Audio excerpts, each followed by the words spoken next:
ప్రజలకు ఊర్లలో యూజువల్గా ఈ ప్రాబ్లం అరైజ్ అవుతుంది. ఏంటి అంటే పానాదులు, బండ్ల పానాది ఉండి గ్రామనక్షలో ఉంటే ప్రాబ్లం ఉండదు. మామూలుగా మనిషి కాలిబాట ఉండి ఇప్పుడు అది పెద్దగా అవసరమైనప్పుడు ఏం జరుగుతుందంటే అందులోంచి అవతల పొలానికి వెళ్ళాల్సిన వాళ్ళకి కొన్ని ప్రాబ్లమ్స్ వస్తున్నాయి. మా జాగాలోంచి మనుషులు నడిచేదే ఉండే, ఇప్పుడు బండ్లు వచ్చినాయి, ట్రాక్టర్లు వచ్చినాయి, అవి పోతే మా చేను పొలం నష్టమవుతుంది, మేము ఇవ్వము అనే స్టేజ్లో ఉంది. అలాంటప్పుడు ఒక్కరి కోణంలోనే ఆలోచించకూడదు.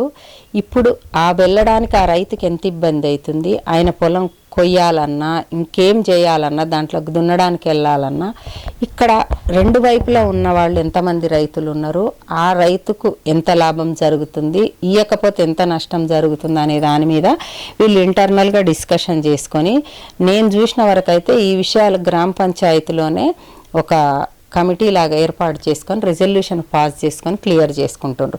గ్రామనక్ష అంటే ఒకప్పటి అవసరాలు వేరు, ఇప్పటి అవసరాలు వేరు.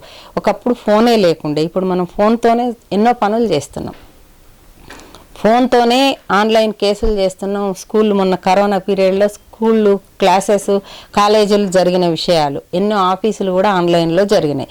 అలాంటప్పుడు అప్పుడు బండ్ల బాట లేదు, పానాదే ఉండే మనుషుల బాట ఇప్పుడు నడవదు, మేమెందుకు ఇస్తాం అనేది అది కరెక్ట్ అయిన పద్ధతి కాదు. మనం ఒక ఊర్లో ఉన్నప్పుడు సామాజిక దృక్పథంతోనే అందరి అభివృద్ధిని ఆకాంక్షించి ఒక కొలిక్కి మనం ఆధారించి ఎవరు ఎంత దాన్ని భరించుకోవాలా నష్టాన్ని అనేది, ఎవరు నష్టపోవద్దు. ఇటుపక్క రెండు పక్కల ఉన్నవాళ్ళు ఇంత వదిలితేనే కదా పానాది వచ్చేది. అది ఈరోజు కాదు, రేపు భవిష్యత్తులో కూడా అందరికి ఉపయోగపడుతుంది. ఈరోజు ఆయన అమ్ముకోవచ్చు, రేపు నువ్వే కొనవచ్చు, నీకు కూడా అవసరమే కదా. అప్పుడు ఇటుపక్క ఉన్న ఆయన ఇవ్వకపోతే, ఇటుపక్క అయినా కొంటే నువ్వు ఇవ్వకపోతే అది కరెక్ట్ పద్ధతి కాదు.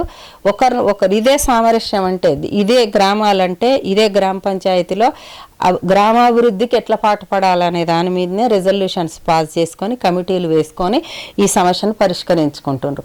ఇది కోర్టుకు పోవడం ఈజీయే కావచ్చు, కానీ అడ్వకేట్లు బ్రతుకుతారు, కాలయాపన జరుగుతుంది దీంట్లో. ఇది గ్రామ పంచాయతీలో సెటిల్ చేసుకుంటేనే బాగుంటుంది. అలాంటివి నేను కూడా చాలా ఇష్యూస్ చూసిన, సెటిల్ చేసుకున్నారు. అలాగే నేను ఇచ్చిన సలహా ప్రకారం అలా సెటిల్ చేసుకున్నారు.